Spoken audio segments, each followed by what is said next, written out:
Our guest today, she is on a mission to let go of the pain, the self-doubt. Let's welcome our beautiful soul, Salma, to our podcast again. What is the definition of love and how do we know that we are in a healthy relationship? 1% of the population, maybe like you'll see a couple holding hands with each other, walking down the street, like taking a walk or like just doing something fun together. It doesn't exist anymore. Why do people feel unhappy in relationship? They still feel, even though they have a partner, there's still something missing, not feeling happy, not satisfied with the relationship. People start losing touch when their needs are not met. And so disconnection starts happening. And most of the time, this disconnection is happening because people have lost their authentic self. Why do you think people keep attracting to toxic relationship? It feels very familiar, and it feels familiar because of we are holding on to our childhood traumas. We are holding on to our unmet needs, emotions that were not met. Both parties are searching for something.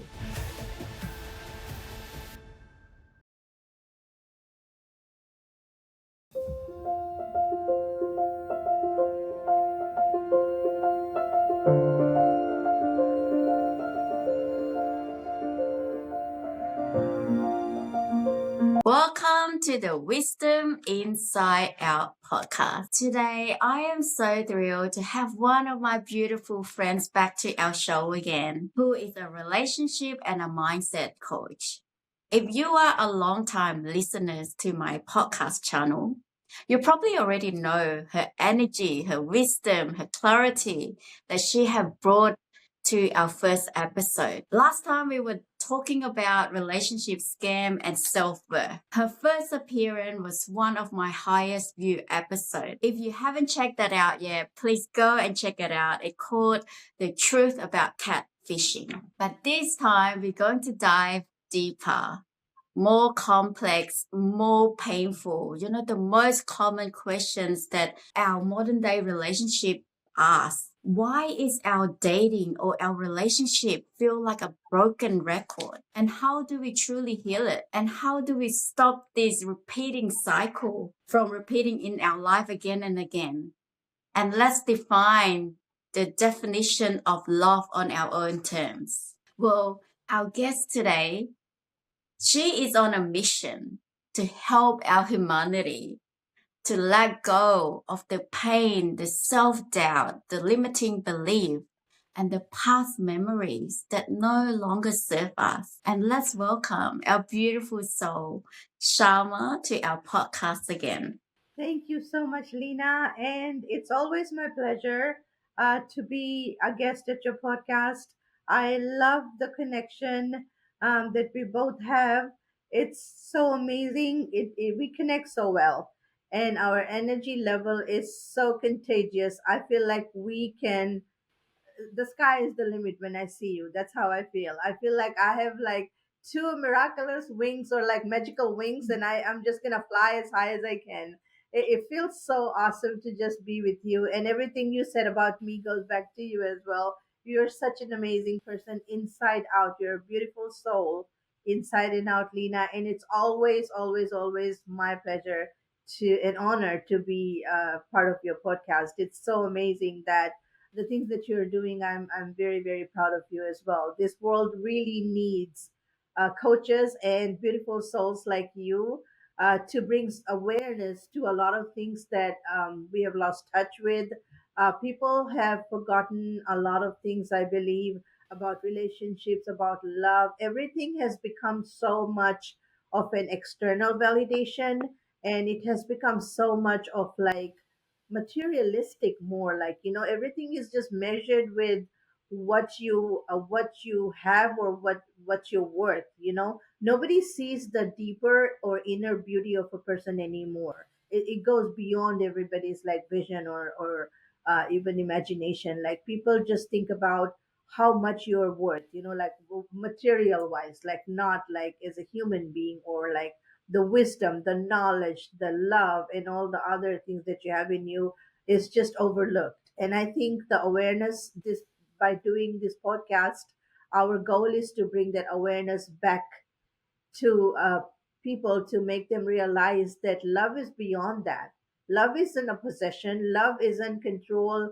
Love isn't always about sacrifices. It's about growing together, like as an individual and as a team together. It's about teamwork. mm, It's not controlling each other. You mm, have to be able to allow each other that safe space, um, the ability to be able to you be yourself, that freedom and the connection. It has to be a very natural flow. mm, You cannot be controlled. Like when you start controlling people, and when you start measuring people by their worth, materialistic wise, it kind of like it defeats the purpose, or it defines love in a very different language or way. mm, It doesn't sound real anymore. It doesn't sound genuine or authentic anymore. mm, It's just something on the surface. mm, And that's not love. Love is not about being, everybody wants to live a luxurious life. Everybody wants to have all these like things that we, like material things that people own, clothes, shoes, bags, or whatever, out there in the market. Everybody wants to own one. But by having those things, or by your partner giving you those things, it doesn't mean that your partner loves you. It doesn't define love. Those material things don't define love. Love is way beyond, way, way, way beyond what we see. that's So I'm beautiful. so happy that you brought this topic for us to discuss today, because I feel like a lot of people out there need to really like understand and know what love is in reality, which people don't really pay much attention to anymore in this crazy busy world where everybody feels like they're making the money, they're working, they can buy whatever they want, and nobody needs no one. It's just like, everything else is just whatever. We'll deal with it when it comes to it. But really, truly, there's no connection. Like the connection that used to be in the back in the day, like in the when our parents were like, the days when our parents were like, when they were married. And like sometimes when my mom shares her story about how like her and my dad met, and how the connection they had, that type of connection is like invisible. Like you don't it became extinct. Like that connection is no longer, you can't see it anymore. You would be so so so amazed to like maybe like 1% of the population, maybe like you'll see a couple holding hands with each other, walking down the street, like taking a walk, or like just doing something fun together. It doesn't exist anymore. It's so rare, isn't it? Yeah. And sad, like when you think about it, like what kind of future are we, like how do we foresee our kids, like our kids to kind of live that kind of life? Mm, mm, When you think about it, right? yeah, Like what kind of definitely. future do they have? Like everything is just going to be so materialistic. There's not going to be any real love. And it's very very sad. Definitely. You mentioned the right point because I feel like in our society nowadays, we've never been comfortable and convenience like this time of this era now. Everything's just a matter of click. But why does people become more depressed? Why does the mental health on the rise, divorce and separations and like you mentioned, the disconnections, because I feel like everything's gone so fast, it moves so fast, and we didn't putting effort on doing things anymore, like on social media a lot of people just comment and bully each other because it's easier to do, but if you don't have this technology, before we want to Yeah, bring up our opinion we have to prepare what to say yeah, because you're seeing this person face to face. But now because of everyone just like on that, whether they play game or on social media, they just do it without have to think because they don't see them face to face. And yeah, even with the screen technology, it doesn't teach us the patience to wait, the appreciation. Everything's just a matter of clicks. And this is why I'm thinking of removing the iPad from the kids because the world is yeah, already moving fast enough. And and the device doesn't help us with training to be patient. It's just going to teach you even more impatience. And I'm glad you mentioned about love, because I feel like our society seems to have a wrong definitions of love, like especially influence from movies, dramas, song. Let's just say, take the song for example, I Can't Live Without You. It's like, what does this song teach you? That you don't rely on yourself, you rely on someone else. And even one of the popular song like Bleeding Love, you cut me open, hurt me again and again, and you still run in.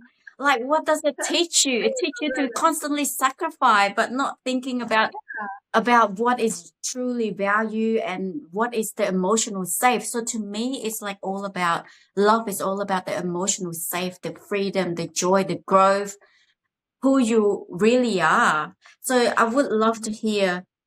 I know you mentioned briefly about that already. Like, I would love to hear your thought on what is the definition of love, and how do we know that we are in a healthy relationship? Because people think, oh, everyone's like this, so they think they are normal. Because I don't think it's the right thing, even though it's everyone doing the same thing. If it's not right, it's not right. It Yeah, just even though no one's doing it, but if you feel it's right for you, it doesn't mean it's wrong. So a lot of people seems to follow each other, like the right thing. Oh, my kids like, oh, everyone's buying all this labubu, like, it's because it's a trend. So it's a common thing for her to should have one. And I questions like, so if everyone, do you really want it just because you're friend? When I start questioning her, she's like, I don't really care and stuff like that. And you don't have to follow what the crowd, what's the herd saying. Just because of everyone's doing it, it doesn't mean it's the right thing, right? And it's because no one's doing it, it doesn't mean it's the wrong thing. So exactly. sometimes we need to question all those things. I would love to hear your thought on um, definition of love, and how do we know we are in a healthy relationship? Yeah, absolutely. So, in my opinion, um, love is like where you where you feel a relationship where you feel safe and it's balanced and supportive. It's like you don't have there's no fear of judgment, and you feel like you can feel like you're yourself. You don't have to fake yourself. You don't have to act up in a way where your partner wouldn't like something that you're doing, and it's just like you're allowing each other to grow individually and together as well. There's like no like it's not like mine and yours, it's us together, it's not we're not two separate people. We are two separate people, but at the same time we're one team, we're together, and you work together with that person. You feel safe. They give you your sacred space, and you feel like you can talk to them about anything and everything, and you don't feel like being judged, you know and where there's honesty, there's trust, there's care, and you can be yourself. You can thrive in that kind of relationship, because when there's love, it allows you to thrive, it allows you to bloom, and it allows you to just be at your full capacity. But when you feel controlled and trapped, and when you require, or like you're craving for a lot of like external validation, or like worry too much about what the partner's thinking about you, what the world thinks about you, what your partner's family thinks about you, what your partner's friends think about you, you're giving so much power to the world to validate you and your relationship. At the same time, it's not necessary. Love is something that should just be like so authentic and real, that there shouldn't be a need for any validation. It should just be a very honest, like, communication, and like trustworthy relationship where two people feel very, very safe together, you Mm. know. And communication is great. And there's communication, there's honesty, there's respect, of course, and there's love, there's care, and that's all we need, you know. And that's my opinion about love. Mm. Yeah, that's beautiful. And I love how you explain about the healthy relationship as well. Like, people seems to misunderstanding between a wound attachment, like your trauma, as a, I just remind me of this story of this girl. This girl's already married. She Mhm. found this guy that killed his parent for his girlfriend, and he went to jail as attractive because she, from her childhood, she was being abandoned. She's looking for a clingy relationship, someone that can sacrifice everything for her. So when she see a guy that killing his parents Yeah. for a girl, to her that is love, to her this is romantic. So what she did, she sent a letter to him in jail, and they make a connection. They have this affair relationship, and they will plot uh to kill her husband, but it didn't Oh my. happen, and then they end up got caught and stuff like that. But that's what I want people to understand, to the difference between love and the wound attachment. To her, she Exactly. see it as a love and romantic, because growing up in an environment where she was been abandoned and neglected, and she was craving for people that Yeah. will always be there to make her feel safe and support, right? And then Yeah. even though it's not right, but she see it as a love and romantic way. But really, that was just the unhealed wound attachment.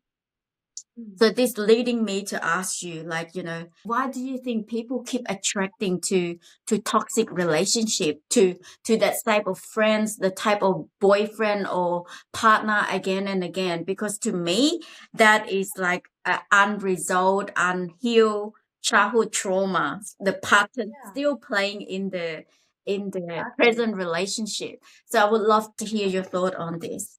And I couldn't agree more with what you just said, Lena. It's very, very true that the reason why we are very easily attracted to people like that is because it feels very familiar. And it feels familiar because of we are holding on to our childhood traumas.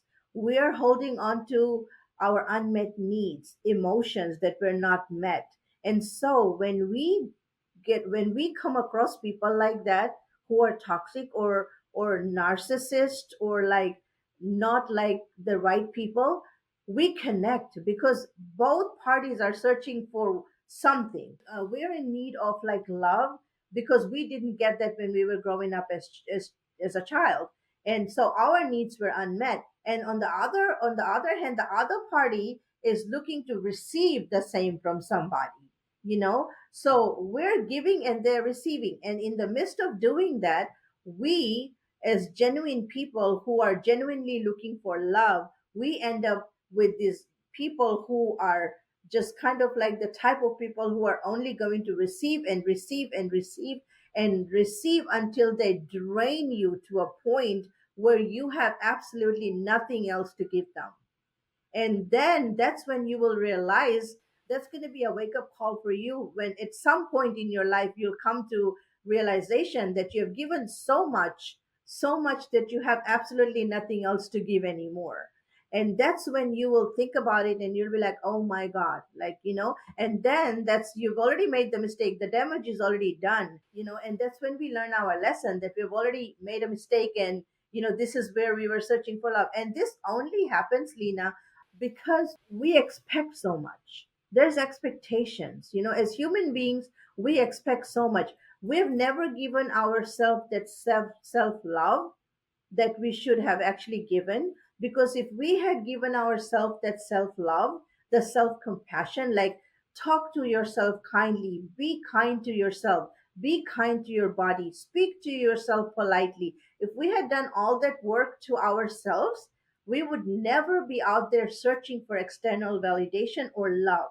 And if we have done that work, we wouldn't be meeting all these people, right? But because we have carried the childhood wounds for so long and for so many years, it's kind of like it's like embedded in us, right? So it doesn't go away. And then you go out there in the world searching for that love that you think is like, like a king, a prince and a princess will, a prince on a white horse will come in and, marry you and take you away to like a castle, or you'll be like the princess. It doesn't happen. That's not reality. That's just an illusion that we all live in that little bubble. We think that everything outside is way better than what we had, but we're so wrong there, because we have not worked on ourselves. We haven't given ourselves that self love. We were never compassionate to ourselves. So that's because we were not compassionate, and we have never been, we have never given ourselves that self love.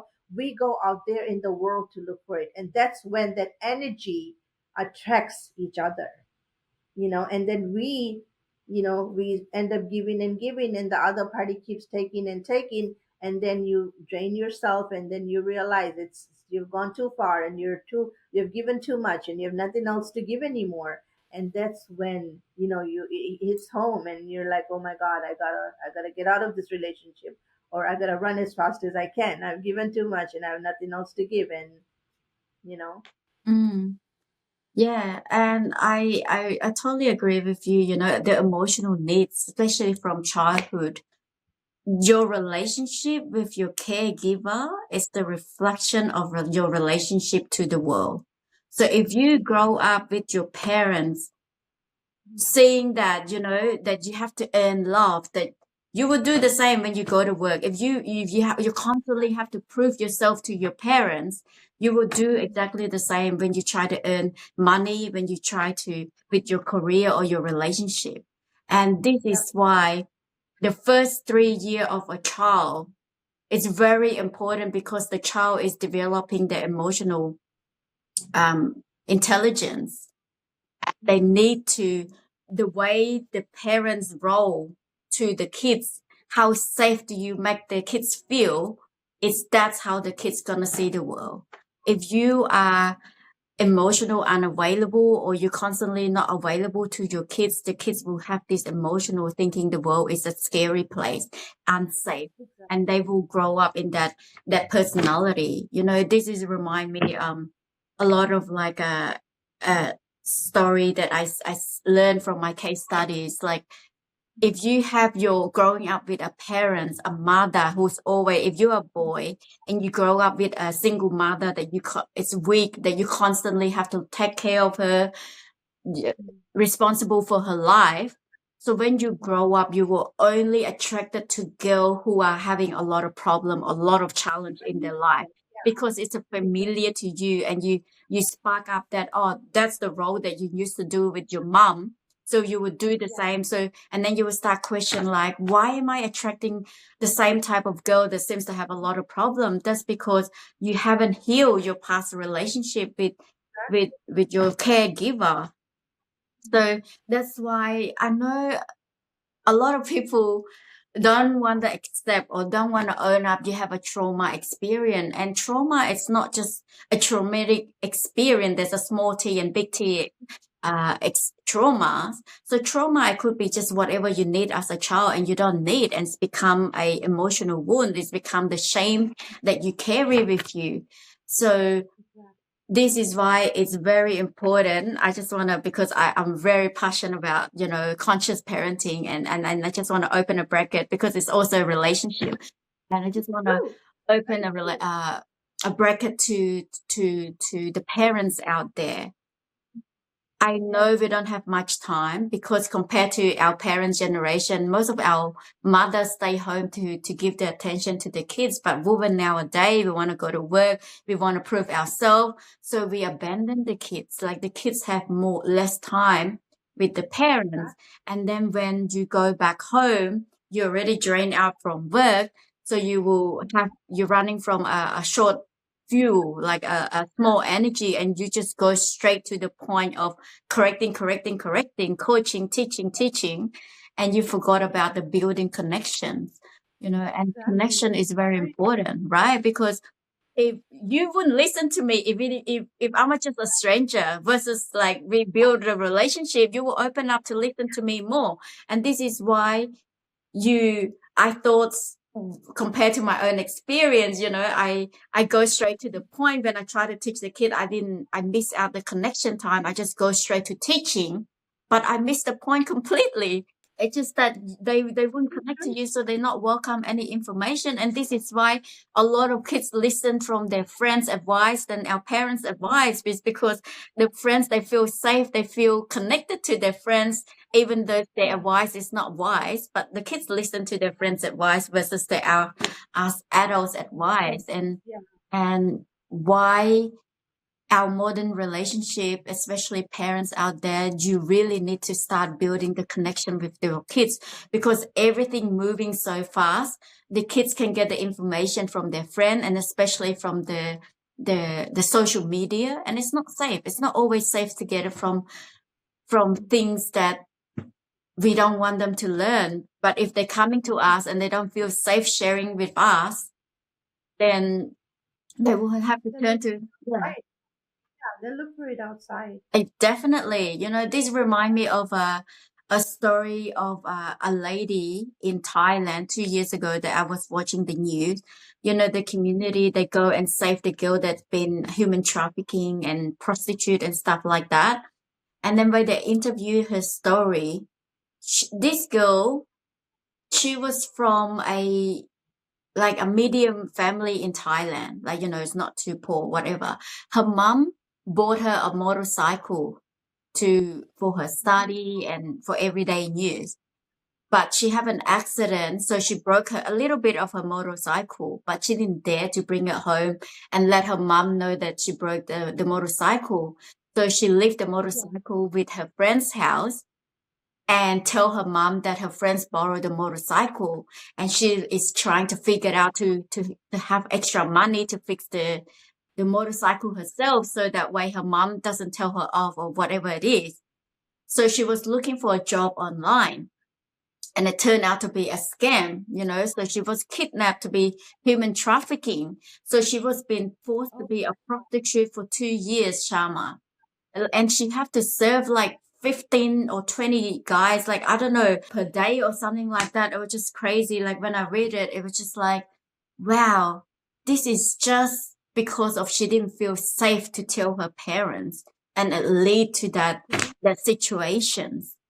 with your kids you have to be very, very open in any relationship per se, like even when you're in with your spouse, or like for example me sometimes, Lena, I'm not taking this conversation to another story, but I just wanted to tie this down. Like in the past, like before I was at JSHD certification school, like when my husband would say something to me, I was always on my phone.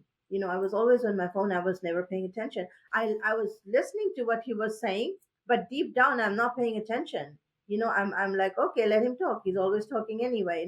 But now that one day he was saying something very, very important, and I was on my phone, and he's like, you're not listening, huh? And so when he looked at me like with a very stern face, that's when it kind of like hit me really hard that I was exactly, like I was completely ignoring him the whole time. And then now that I have that awareness after I joined the JSHT certification school, I understood, like, how important it is to, like, allow the person in front of you to speak when they want to speak to you. And you have to give them your undivided attention. It's very, very important that when somebody wants to unpack or talk about something, you have to allow them to do so, because that's the only way people can communicate how they feel or what they're going through, or whatever their things might be happening in their lives. And when we disconnect from that, like you said about parents, like when parents don't give their children that level of comfort where they can come and talk to them openly about anything and everything, and when kids have this little fear in their hearts that if they go and say something to mommy, or if they go and say something to dad, they're gonna get yelled at, or they're gonna get whipped, or they're gonna get, like they're gonna get yelled. The parents will be mad or upset. That fear holds them back from saying what they're supposed to tell their parents, and instead they go and do wrong things behind their parents' back because they're so worried and try to fix it. Like the girl example you were just saying, the girl would have if she had gone and told her parents about what had happened, she would have never ended up in that situation. But what was holding her back was the fear that she that she was so afraid that if she went and told her mom that she broke the motorcycle, the mom would have yelled at her. And just because she was so scared of that, she went and made that big mistake, which took her down that route. But it wasn't even her fault. When you think about it, it wasn't her fault. Didn't happen, right? But this very sad people, we have to like really understand to be more like approachable and be kind, and you should build that relationship where you feel where your spouse, your family, your children should be able to come and talk to you about anything and everything, right? Mm, that's beautiful. In that way you would be able to guide them the right way. Yeah, yeah. Um, it's also remind me of this story. Like Muhammad just shared this news with me because we were just talking about guilt and shame. Like, you know, a lot of us seems to keep carrying a lot of guilt and shame from our past memories, like past mistakes and stuff. But in life, it's normal for us to make a lot of mistakes and stuff. That's how we learn. But we were talking about weak people will carry the shame with them until they grown up. But, great people, they just look at it just a lesson that they can extract from the past experience, and they use it to the next chapter of their life.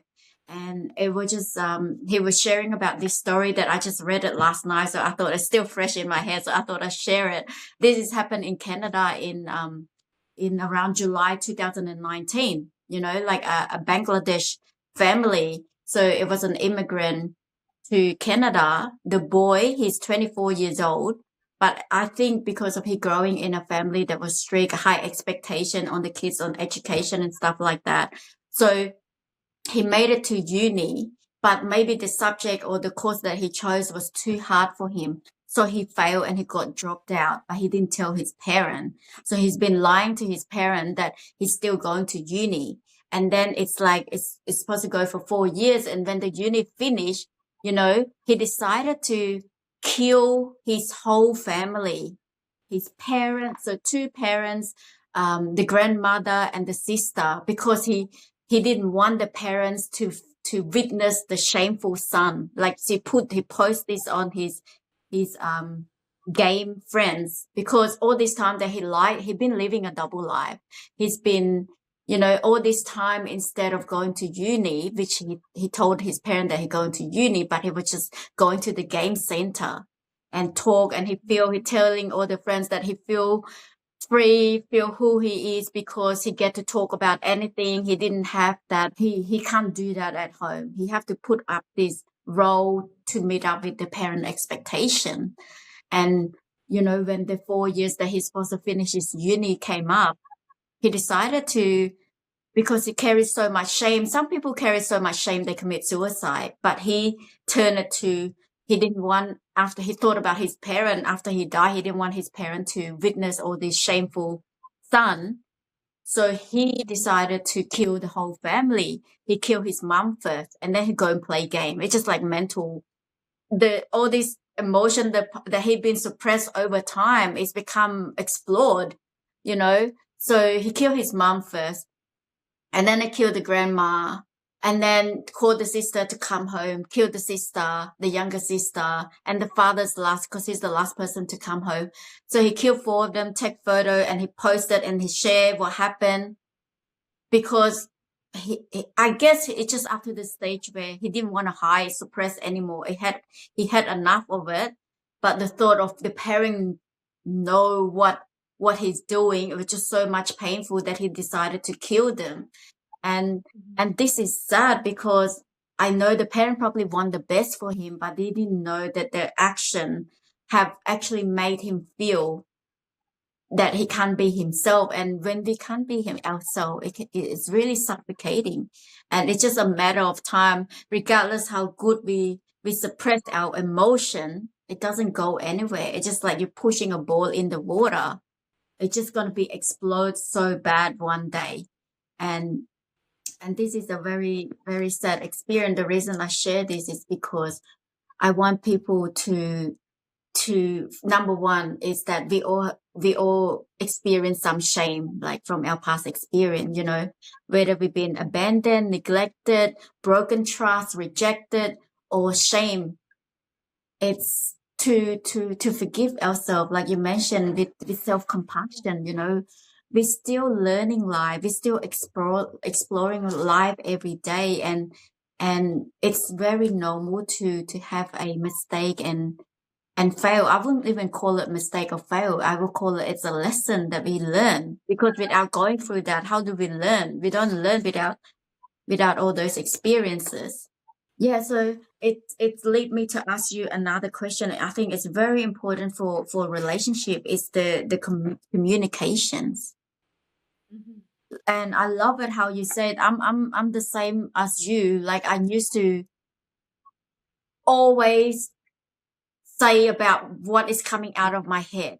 But what I realize is that when I listen, things become a lot quicker and shorter and easier to resolve when you actually listen. And some people, they actually listen to respond back about this is me, just to show off my ideas and stuff like that. But you listen to understand, and that's mean you have to be calm and ground yourself with love first, that you can actually understand where does this person come from, so you can actually help them. And like you said, you listen with the mindset of us sewing this together, not listen how do I attack him. Like when you bring out a communication, are you bringing it out because you want to show your power, your control, or you bring it out because you want to grow and closeness together?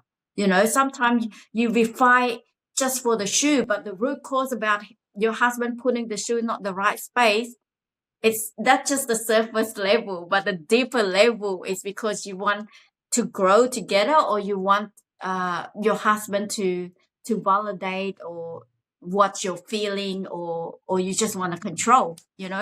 So I love to hear your thought on how do people improve their communication in relationship, whether with your kids, with your partner, I think with everyone general in relationship. And you nailed it, Lena. Exactly what I was going to say.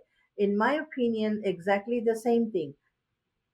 By listening to understand, not to respond. You know, sometimes what happens is like you said, we're so eager to like have that person finish the conversation so we can throw in our opinion, right? Because we are so eager to respond, we don't listen. We have to allow ourselves to listen with, like, as much compassion as we can. We have to allow that person to speak, to finish what they want to finish, when they what they would like to tell us, and to speak from a level of where you say, it's more like speaking from like a place where you say I feel, instead of playing the blame game and saying you did. When you speak from that level, you create that space for vulnerability, and instead of blame.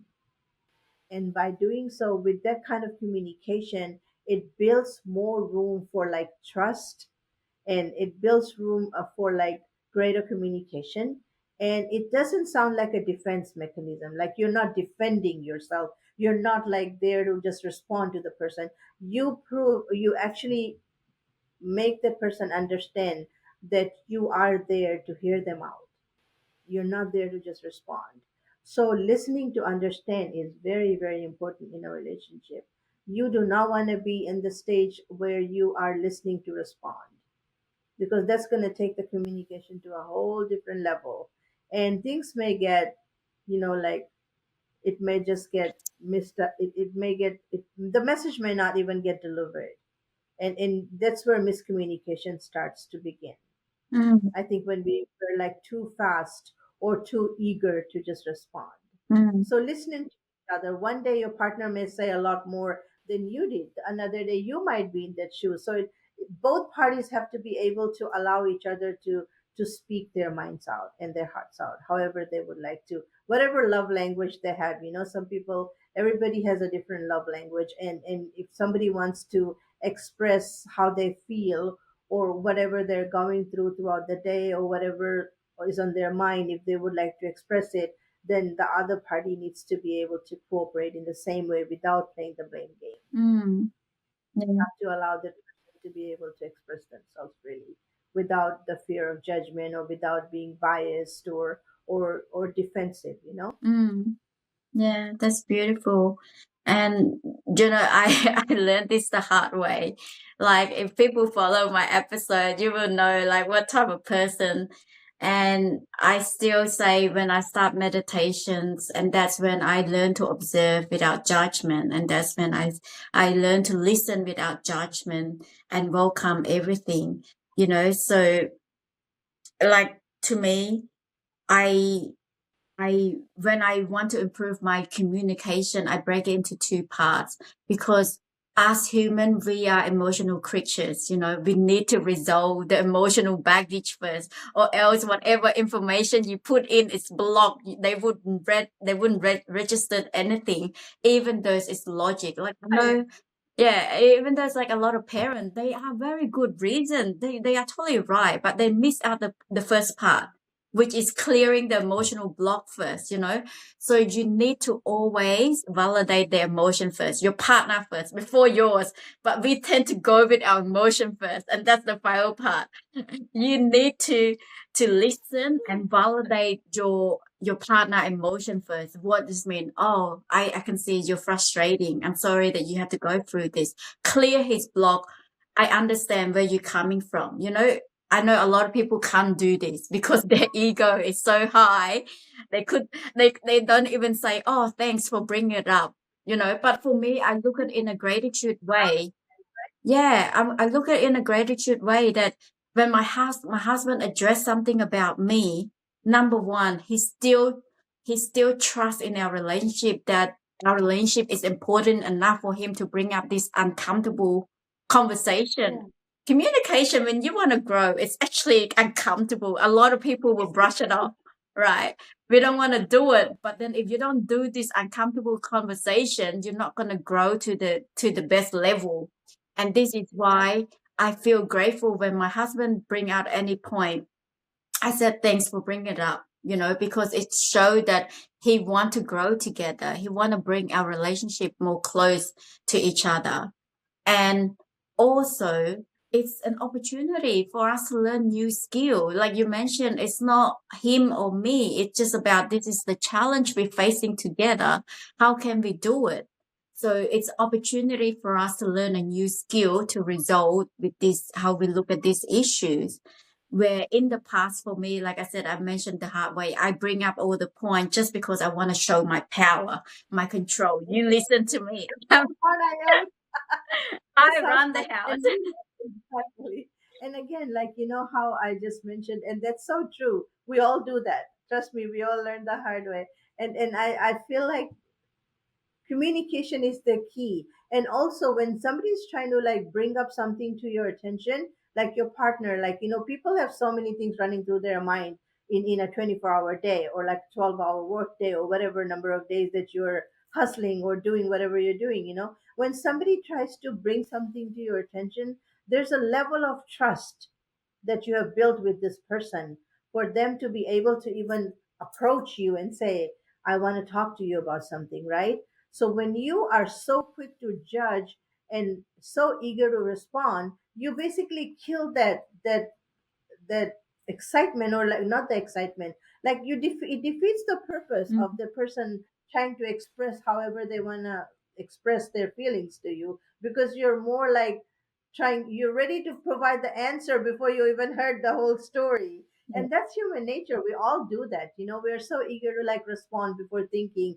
And that's why it's so important to like even when you're responding to your partner, like in a relationship, when you're having a conversation, and when your partner is saying something to you, the verbiage or the language we use is also very important. Sometimes we come out very harsh. We may end up saying something that may hurt them instead. So you have to be very, very careful and be wise enough to choose words that are not non-offending, Mm, and it doesn't seem like you're blaming them instead mm, when they're sharing something to you. It has to come from a place of compassion, mm. and it has to also show that you understand them. Yeah. You you're listening to them and you hear them, you know. Yeah. So those things that I think we have to be mindful of also, because sometimes we're in so much, you know, we're in a hurry, or there's so many things in our minds, and we're not giving our partners the undivided attention. You know, our attention is so divided Mm. that our body might be present there and we pretend like we're listening, but deep down we've checked ourselves out and we're in another land, or maybe Mm. on cloud nine, God knows, you know, and we're like so busy in our own little bubble that we pretend like we're listening, but in reality we're not. And that's not fair. That's not fair to a person who has trusted in you and has come to you thinking that you might be able to. The least you could do is just give them a set of ears, you know, Mhm. to just listen to them, just hear them out. Yeah. And that's what most people need. Not everybody is out there to just ask you questions, or like they don't always need your suggestion, opinion, or answers. They might just need a set of ears, you know, somebody to listen to them Yeah. at the end of the day. And I think that's what we sometimes lack or we fail to do. And that's when a little bit of a disconnection also starts happening, you know. You the partner trusts you, and they come to you to talk to you about something, and then you're not paying attention, and then they feel a little detached in that moment. You probably noticed, like I noticed it when my husband, you know, when he called me out on that, and he's like, "You're not paying attention, right?" And I was like, "Oh my God, I was," you know. And in that moment I felt he was a little disconnected. Mm. So I think it pulls the person back a little bit, because you have shown them that they were there to talk to you about something important that was happening in their life, but you were not there for them. Yeah. Like maybe physically you were there and you were acknowledging it, but mentally you were not, you know? So they do disconnect a little bit also. So Yeah. that can cause a little bit of miscommunication as well. Yeah, definitely. I feel like this to me tied down back to how much work we done on ourselves, right? So Right? if you if you are not doing that much work on ourselves, you were so easy to get triggered. You were so easy. Every word that he say is gonna be becoming so defensive for you. This is why the more work you do on yourself, when I say a lot of self-reflection, self-care and all those stuff, it's become like a water that is calm. Whatever you put in, you see things clearer. But if you haven't done much work on yourself, it's become like a muddy water. You know, Yeah. whatever you put in, you're not processed. And a lot of us saying just because you're walking around, you call yourself, I am conscious, I am awareness. No, research already said we only conscious 5 to 10%. 90 to 95% we are function from a default, which is unconsciously you're doing things that you used to do, like a muscle memory, the body memory, what you used to do in the past. So this is why when we, as a coach, when we improve our conscious level, awareness is amazing. You became to scan everything a lot more detail, all the little things that we missed in the past. And we like, Yeah. now I can see it because our It makes conscious, sense, right? our awareness has increased, has improved. We see things much more details compared to like a Ooh, that's car. Yeah, like a car, you drive so fast, you miss out a lot of things. That's just us in the past. But when you actually walk that route, you're seeing the flower, you're seeing all these little things that you miss. And it's become yes, beautiful. And that's why like the higher conscious you are, the more you enjoying life, the more you're seeing all the beautiful, the little connections. Yeah, and you see things much more in details. exactly. Yeah, Very true. Couldn't agree more. So beautiful. You said it so beautifully. thank you. So I'm just gonna ask you another questions, because I feel there's a lot of us, some people that feel how do we deal with jealousy and insecurity in relationship? I know sometimes we tend to see whether your partner value his work more or other people more or something like that. How do people deal with jealousy and insecurity in relationship? I think jealousy, in my opinion, jealousy reflects fear. Fear of losing someone, fear of overreacting, maybe. it's like I'm not enough, you know. Understanding where the person is coming from, giving them the space, or allowing them to, I think more so like self-awareness. You have to like be more self-aware to be able to deal with those type of like jealous situations, you know. When people express jealousy, it's coming from some kind of like fear, a fear of loss, or something that they may have encountered in the past that's triggering that feeling of of losing you, or like something that, you know, like that could mean something to them. In my opinion, the more self-aware you are, the less you would be prone to this type of like situations. Like I feel like when you encounter a person, like, you know, like who, I think jealous people are more like accusatory. Like they'll show their jealousy in different ways. Sometimes they may show it as a control freak power trip thing.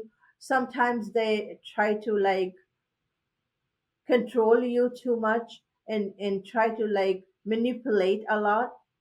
And I think we can avoid that by like being self-aware, self-conscious. And I Mm. think maybe like the awareness needs to be, they lack awareness. They probably don't know that their behavior is impacting somebody in some ways.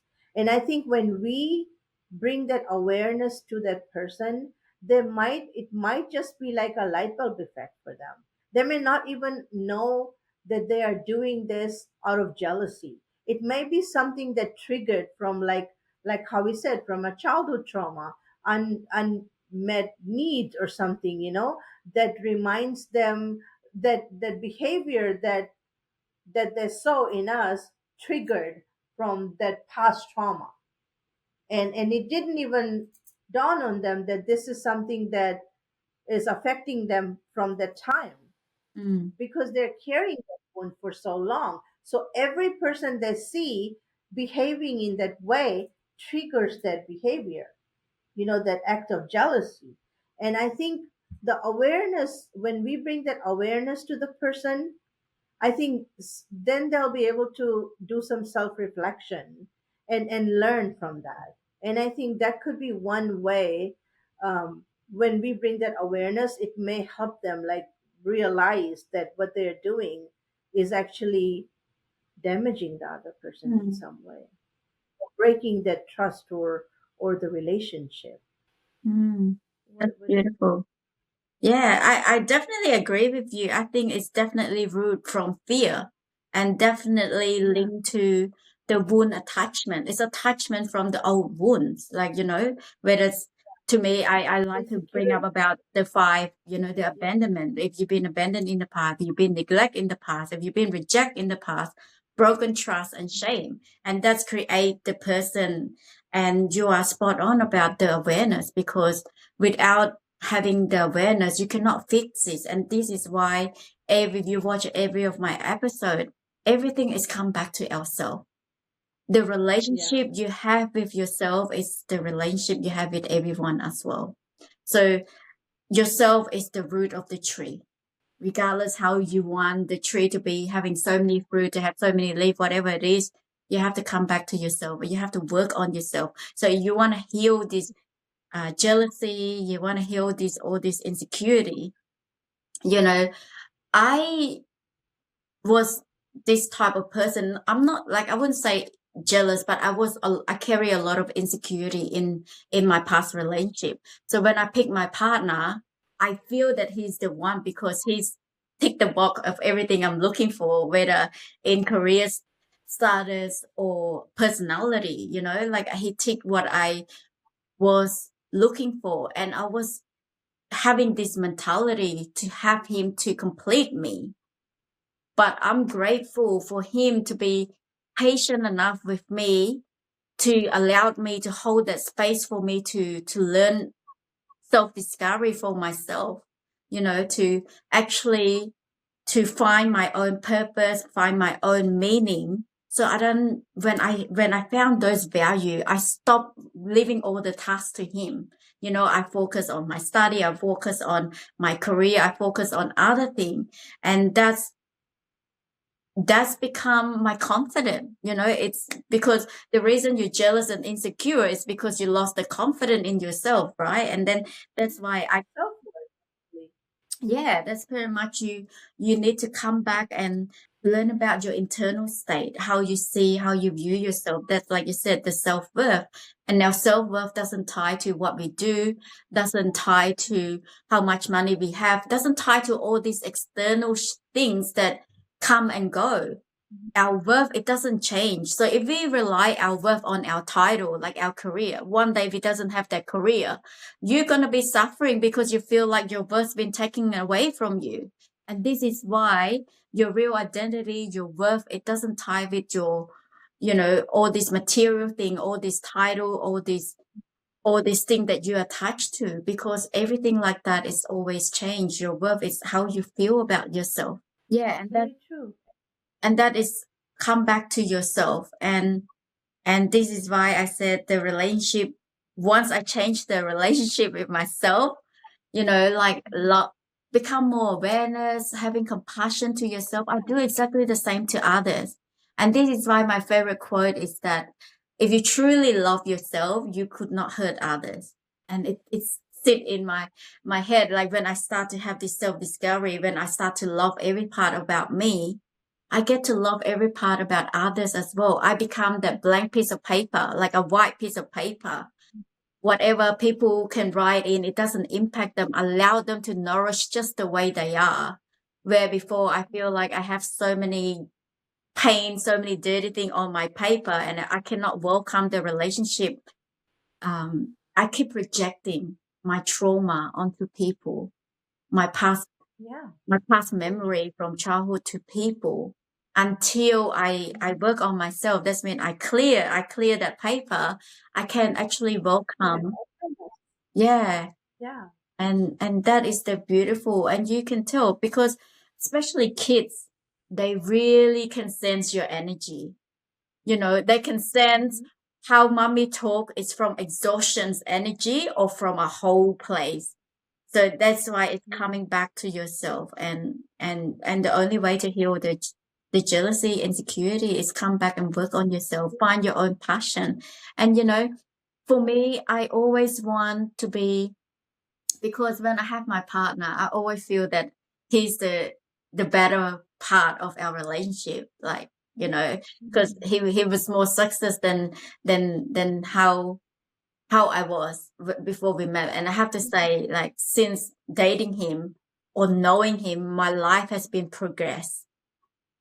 That even up until now, I'm really grateful of him, and it's just the way I work on myself now. I think I just lost what I'm going to say, but it was just that I'm grateful for our relationship because it's become, I always feel like how come my relationship is not close as what I always want. Like even though I appreciate him, I always want this closeness relationship with my husband, with my kids. And I share in my previous episode, I sacrifice so much, I give away all my power, whatever I have left, just to get the attention from my husband, get the attention from my kids. But they can sense it. They can sense the all this thing that you're giving is from the exhaustion, it's from the draining energy, and they don't want to be close to you because they feel like a bomb that could be explode anytime. They could sense that energy and they didn't want to be close up until now. That's when I got the husband, like the kids that I always dream of, that, we talk to everything about each other, and he would compliment you. I'm so proud to have a wife like you. And that's because I was focused on myself. He find it when your partner become more confident with her life, right? She know what she's doing, she want to do what she wants to do. You don't have to beg him to love you more. It's just that Yeah. characters is become shining. He can see, he can feel that energy, and it's Yeah. inspire him to do better, inspire him to do more. So yeah, and that is the beautiful. You would underestimate that when you work on yourself, it's not powerful, but when the more you work on yourself, you become the force of energy that impact everyone around you.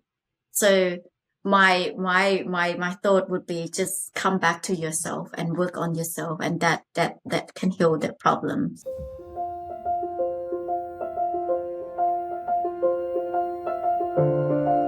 Thanks for watching. Please like, comment, share, subscribe to the Wisdom Inside Out. Stay tuned. Please follow me on this social media platform.